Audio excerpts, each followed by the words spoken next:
تو دوستو اس ویڈیو کے اندر ہم آپ کو ایک بہت بڑے عامل اور کامل کی کتاب دکھا رہے ہیں، کمالات عزیزی۔ اس کے اندر حضرت شاہ عبد العزیز صاحب دہلوی رحمۃ اللہ علیہ کے حالات،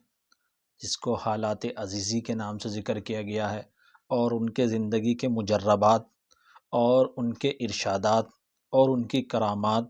اور ان کے عملیات کو ذکر کیا ہے۔ یہ بہت ہی مضبوط اکابر کی کتاب ہے اور اس کے اندر بہت ساری چیزیں ہیں،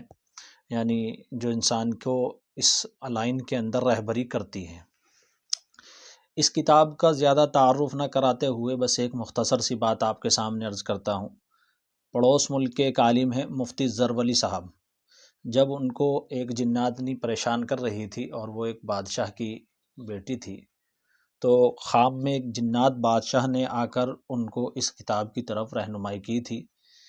اور جب وہ بیدار ہوئے تو یہ کتاب خود بخود ان کی لائبریری سے نکل کر گر پڑی۔ تو پھر اسی میں سے ایک حصار لے کر انہوں نے حصار کیا تھا، جس سے پھر ان کی حفاظت ہوئی، اور پہلے انہوں نے اپنا حصار کیا تو وہ وہاں تک نہیں آ پائی۔ وہ پورا اپنی ویڈیو کے اندر اس کے بارے میں ذکر کر رہے ہیں، یہی وہ کتاب ہے۔ اس کی بہت سی خصوصیات ہیں، یہاں کتاب کے اوپر تبصرہ مقصود نہیں ہے۔ اس کے اندر حضرت نے اپنے مجربات عملیات میں حزب البحر کو شریک کیا ہے۔ تو ہم ایک یہاں جو بتائیں گے وہ حزب البحر کی زکوٰۃ کا مزید طریقہ بتا رہے ہیں۔ جیسا کہ آپ کو معلوم ہے، ہمارے یہاں سے حزب البحر کا کورس کرایا جاتا ہے، جو 1 مہینے کا عام طور سے رہتا ہے، اور اس کے مختلف اوقات میں اس کی زکوٰۃیں ادا ہوتی ہیں، اور اپنے جو اکابر ہیں ان سے ہم نے اس سلسلے میں بتایا ہے کیسے انہوں نے اس کی زکوٰۃیں ادا کی ہیں۔ تو زکوٰۃ کے اوپر ہی ہم ایک نئی ویڈیو اور بنا رہے ہیں۔ اس کے علاوہ مزید ویڈیو ہماری موجود ہیں، جو دیکھنا چاہیں اس کو دیکھ سکتے ہیں، اس کے تعارف کے سلسلے میں کہ حزب البحر کیا چیز ہوتی ہے، اور یہ کہاں سے آئی ہے، اس کی سند کیا ہے، کیسے یہ چلی، اور کس طریقے سے اکابر اس کو پڑھتے رہے ہیں۔ مختلف اس کے عنوانات پر، اس کے نقوش کے اوپر ہم نے ویڈیو بنائی ہے۔ تو یہاں ہم یہ دیکھیے بتا رہے ہیں، یہ حضرت کی بتائی ہوئی زکوٰۃ کا طریقہ ہے۔ کتاب سے کیونکہ عامل سمجھ نہیں پاتے، اور بہت سی چیزیں جب کوئی چیز کتاب میں آتی ہے تو عامل سمجھتے ہیں کہ سامنے والے کے ذہن میں یہ چیز ہوگی، ہر چھوٹی بات کا ہر جگہ پر خلاصہ نہیں کیا جاتا۔ تو دیکھیے، دعائے حزب البحر کے عمل کی ترکیب، یہاں انہوں نے یہ لکھا ہے: عامل اگر چاہے کہ دعائے حزب البحر کا عامل ہو جاوے تو اس کو چاہیے کہ اول زکوٰۃ ادا کرے، کیونکہ زکوٰۃ ادا کیے بنا عامل نہیں بنیں گے۔ اس سے ایک بات یہ واضح ہوتی ہے عبارت سے، ادا کرے، اور اس میں کیا ہوگا، ترک حیوانات جلالی اور جمالی کرے۔ تو حضرت نے یہاں بہت مختصر لکھا ہے کہ ترک حیوانات کیا ہوتا ہے، یعنی جلالی جمالی، یعنی گوشت، گائے کا جو گوشت ہوتا ہے اس کو نہ کھائے، مچھلی اور دودھ و دہی و گھی، بس یہ 4-5 چیزیں ذکر کرنے کے بعد حضرت نے کہا، اور وہ چیزیں جن میں یہ ملی ہوئی ہوں۔ یعنی اب اس کو سمجھنا یہ ہے کہ گوشت کا شوربہ بھی نہیں کھانا ہے۔ جی ہاں، یعنی جس کے اندر شوربے میں گوشت پڑا ہوا ہے، آدمی سوچتا ہے میں گوشت نہیں کھا رہا ہوں، شوربہ کھا لوں، تو شوربہ بھی نہیں لینا ہے۔ اسی طریقے سے مچھلی کا شوربہ یا مچھلی کا تیل جو آتا ہے، کسی بھی طریقے سے استعمال نہیں کرنا ہے، نہ لگانے میں اور نہ کھانے میں۔ اب یہاں 2 گوشت کا تو ذکر ہے، مچھلی کا اور گائے وغیرہ کا، اسی کے زمر میں سارے، یعنی اسی کے ذیل میں سارے کے سارے جو ہیں وہ گوشت آ جائیں گے، تمام کے تمام طریقے کے، ہر طرح کا گوشت بند ہوگا۔ اب دودھ اور دہی، یہ دونوں ایک سی ہی چیز ہوتی ہے لگ بھگ، دہی بھی کیونکہ دودھ سے بنتی ہے، تو عام طور سے یہ سمجھے کہ دودھ جس بھی چیز میں ملا ہوا ہوگا، چاہے وہ مٹھائی ہو، رسگلہ ہو، کوئی بھی چیز ہو، تو دودھ سے بنی ہوئی چیز، چائے ہوتی ہے، تو کچھ بھی نہیں پی جائے گی اور نہ کھائی جائے گی۔ اسی طرح گھی وغیرہ جس میں ڈلا ہوا ہوتا ہے۔ اس کے اوپر ہم نے مستقل اپنے جو ہمارے یہاں سے کورس کر رہے ہیں، ترک جلالی جمالی کی پوری فہرست ان کو دی ہوئی ہے۔ تو یہاں ہم نے یہ ایک مختصر سا عبارت کا خلاصہ کیا ہے: ان کا کھانا پینا اور ہینگ، پیاز، لہسن خام بالکل ترک کرے۔ اب یہ یہاں نشان دیکھیے لگا ہوا ہے، خام کا مطلب یہی ہے، یعنی ہینگ، پیاز اور لہسن، اسے کچا تو کھانا ہی نہیں ہے، اور جس میں یہ پک گئے ہوں جس کھانے میں، وہ کھانا بھی نہیں کھانا ہے، بالکل ترک کرے، کیونکہ اس کے کھانے سے تاثیر عمل میں نقصان ہوتا ہے۔ یہ پرہیز جو ہوتے ہیں، جو لوگ سوچتے ہیں کہ یہ پرہیز کہاں سے آ گئے، کیسے آ گئے، دیکھیے یہ اکابر کی کتاب ہے،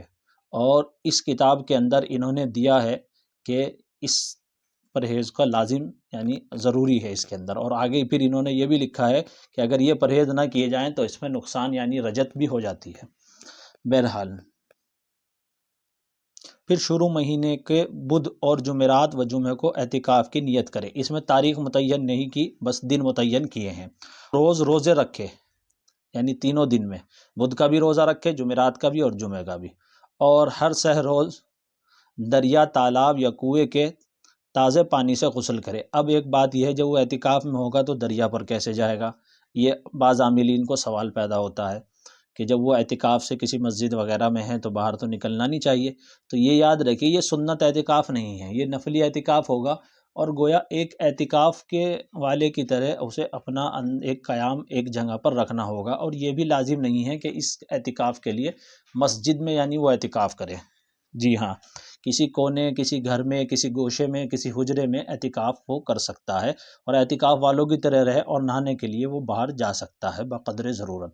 اعتکاف سے یعنی یہ مراد ہوتا ہے کہ جس طرح اعتکاف میں تمام چیزیں وہ انجام دیتا ہے اس کو دے، لیکن یہ سنت والا جو اعتکاف ہوتا ہے وہ نہیں ہے، نہ وہ احکامات جاری ہوں گے اس پر۔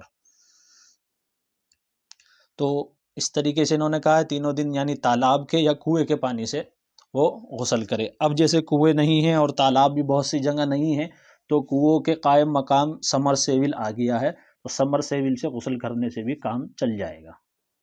کیونکہ کنویں جتنے گہرے ہوتے ہیں اس سے بھی زیادہ گہرائی میں سمر سیول ہے، اس کے تازے پانی سے نہائے، ٹینک میں رکھے ہوئے پانی سے نہ نہائے، تازے پانی سے غسل کرے، اور تہبند بغیر سلا اور ایک چادر بغیر سلی اوڑھے،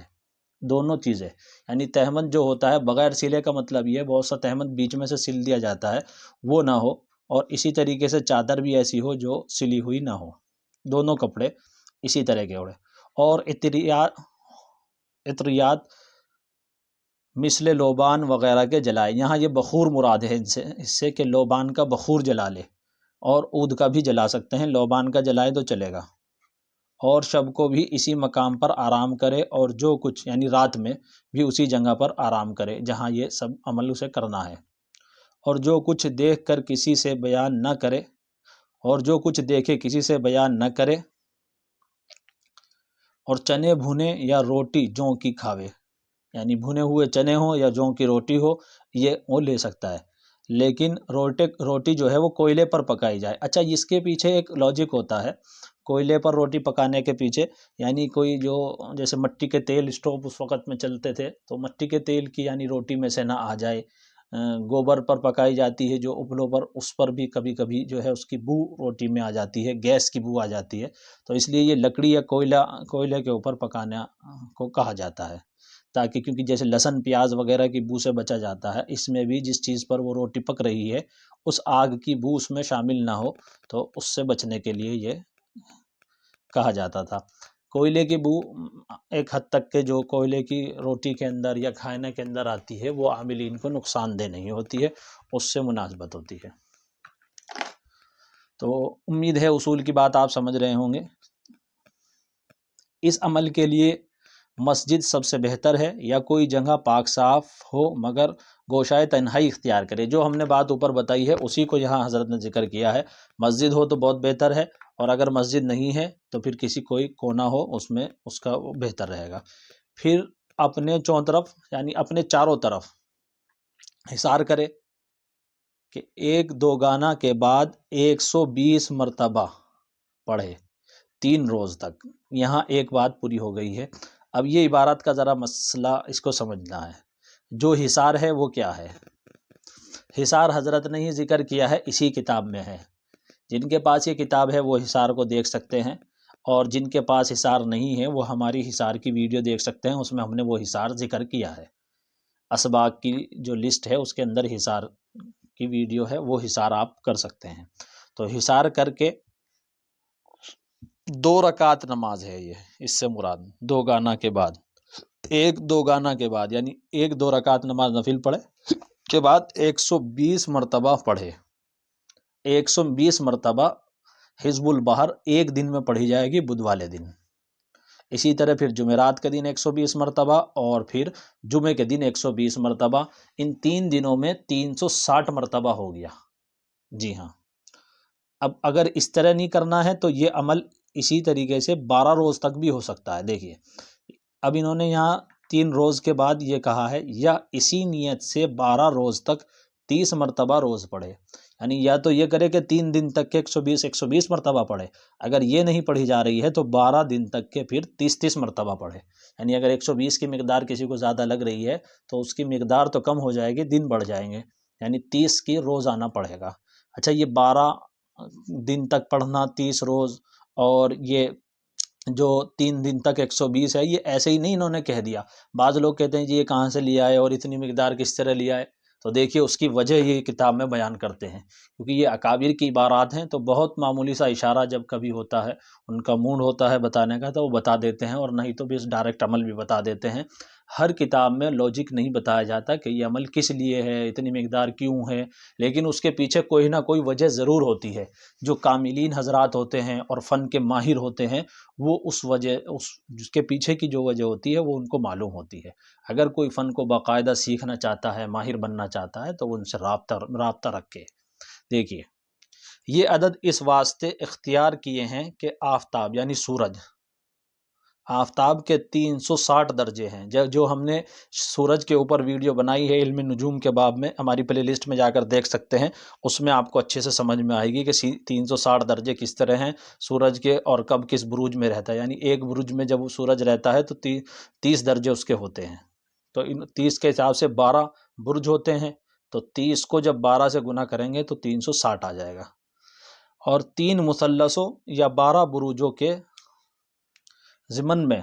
واللہ اعلم، بس اتنی ایک لائن انہوں نے اس کی وضاحت کی یہ عدد اس واسطے اختیار کیے ہیں کہ آفتاب کے 360 درجے ہیں۔ ایک بات تو یہ کہہ دی ہے کہ 360، چاہے 12 دن میں کوئی پورا کرے تب بھی اس کی مقدار 360 ہو رہی ہے، اور چاہے 3 دن میں کوئی پورا کرے عمل کو تب بھی مقدار 360 ہو رہی ہے۔ تو 360 کیوں ہو رہی ہے؟ کیونکہ سورج جو ہے وہ 360 درجوں سے ہو کر گزر رہا ہے۔ ایک بات، اب جو یہ 12 اور 3 دن کا لاجک ہے اس کے پیچھے یعنی وجہ، 3 دن کا جو عمل جوڑا ہے انہوں نے اور 12 دن کا جو جوڑا ہے اس کی بھی وجہ ہے۔ 12 کی وجہ یہ ہے کہ 12 بروج ہوتے ہیں، ایک برج میں 30 درجے ہوتے ہیں، اور سال میں سورج جو گردش کرتا ہے وہ 12 برجوں میں ہی کرتا ہے۔ یہ پوری سمجھنے کے لیے ہماری وہ ویڈیو ہے، جو اس ویڈیو کو دیکھے گا جس نے پہلے کبھی اس کے بارے میں کچھ نہیں جانتا، وہ بھی اس کی بھی سمجھ میں وہ بات آ جائے گی۔ اچھا 3 مثلث ہوتے ہیں، یہ مثلث کیا ہوتے ہیں؟ ایک ٹرائنگل بنا ہوا آتا ہے، اور بروجوں کے جو نظرات ہوتی ہیں اس میں یہ کام ہوتا ہے، آتا ہے۔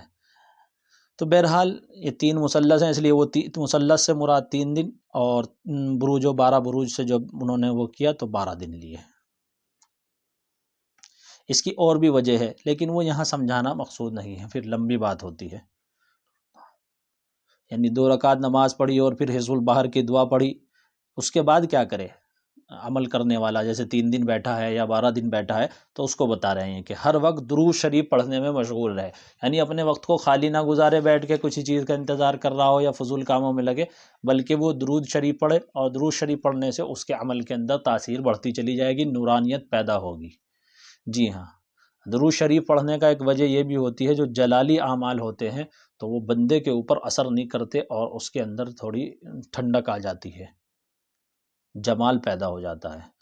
بعد نصاب دینے کے ہر روز 3 دفعہ بعد نماز فجر و عصر و مغرب پڑھا کرے۔ اب انہوں نے بتایا ہے کہ جب زکوٰۃ پوری ادا ہو جائے تو اس کے بعد اس بندے کو کیا کرنا ہے۔ یہ نصاب 3 دن کا تھا یا پھر 12 دن کا تھا، تو اس کے بعد کیا کرے؟ اچھا یہ 3 دن یا 12 دن کی جو زکوٰۃ ہے یہ کسی مہینے کے ساتھ خاص نہیں ہے، مثال کے طور پر رجب میں ہی کرنی ہے، یا پھر کسی فلاں خاص مہینے میں شعبان میں کرنی ہے یا رمضان میں کرنی ہے، اس کے لیے کوئی مہینہ خاص نہیں ہے، بلکہ مہینے کے ابتدائی دن خاص ہیں، یعنی تاریخ بھی کوئی خاص نہیں بلکہ ابتدائی دن، بدھ جمعرات اور جمعہ یہ خاص ہے۔ اب جب زکوٰۃ نکال دی ہے، زکوٰۃ نکالنے کے بعد اس عمل کو ہمیشہ کے لیے باقی رکھنے کے لیے بندے کو کیا کرنا ہوتا ہے؟ کیونکہ عامل کا لفظ مستقل جڑے گا اور عمل تو صرف 3 دن یا 12 دن کا ہے، تو لیکن مستقل اس عمل کو باندھ کے رکھنے کے لیے پھر یہ بات ہوتی ہے بعد نصاب دینے کے، یعنی یہ جب نصاب پورا کر چکے، زکوٰۃ ادا کر چکے، تو ہر روز 3 دفعہ ایک روز میں 3 دفعہ پڑھنی ہے۔ اب وہ 3 دفعہ کس طرح پڑھنی ہے تو انہوں نے یہاں بتا دیا ہے، نماز فجر و عصر و مغرب پڑھا کرے۔ اب یہاں یہ مغالطہ نہ ہو کہ فجر کے بعد جو ہے 3 بار ہو، عصر کے بعد 3 بار ہو، مغرب کے بعد 3 بار، ایسا نہیں کہا گیا، بلکہ فجر میں 1 بار، پھر عصر میں 1 بار، اور پھر مغرب میں 1 بار، یہ 3 بار پوری ہو گئی، کیونکہ وہاں وہ پیچھے وضاحت کر چکے۔ بعض مرتبہ کتاب سے دیکھ کے لوگ عمل کرتے ہیں لیکن بات کو صحیح سمجھ نہیں پاتے، اس کو الٹا کرتے ہیں، اس لیے اس کے نتیجے بھی الٹے ہوتے ہیں۔ پھر فون آتے ہیں کہ جی ہمارے پر رجعت ہو گئی، یہ ہو گیا، وہ ہو گیا، اور نہ جانے کیسے کیسے پھر اپنی مسائل بیان کرتے ہیں، بنا استاد کے چل دیتے ہیں اتنی مشکل وادی کے اندر۔ واضح رہے کہ جیسے دعائے مجرب و مستند سے فائدہ ہوتا ہے، یعنی یہ جو حزب البحر کی دعا ہے اس سے جیسے فائدہ ہوتا ہے، ویسا ہی اس کے شرائط اور احتیاط نہ کرنے سے نقصان بھی ہوتا ہے۔ حضرت نے اس بات کو واضح فرما دیا ہے۔ پس لازم و واجب ہے اس دعا کو کہ عامل کو کہ اتباع سنت، دیکھیے یہ شرائط بیان کیے جا رہے ہیں، اتباع سنت، کیونکہ جو موکلات اس سے متعلق ہوں گے وہ پھر اس چیز کو بھی دیکھتے ہیں، اتباع سنت اور اجتناب بدعت، بدعت سے بچتا ہو، سنت کے اوپر چلتا ہو کا ہر دم خیال رکھے، اور ممنوعات شرعیہ میں مبتلا نہ ہو۔ بعض لوگوں کے داڑھی نہیں ہوتی ہے اور پھر بیٹھ جاتے ہیں عملوں پر، اور پھر وہ پوری طریقے سے کامیاب نہیں ہو پاتے ہیں، پھر نتیجہ یہ ہوتا ہے تو وہ سفلیات کی طرف چلے جاتے ہیں، یا پاگل ہو جاتے ہیں، یا ناکام ہو کر ایک چور ڈکیت کی طرح دکان کھول کے بیٹھتے ہیں جو مخلوق کو پریشان کرتے ہیں۔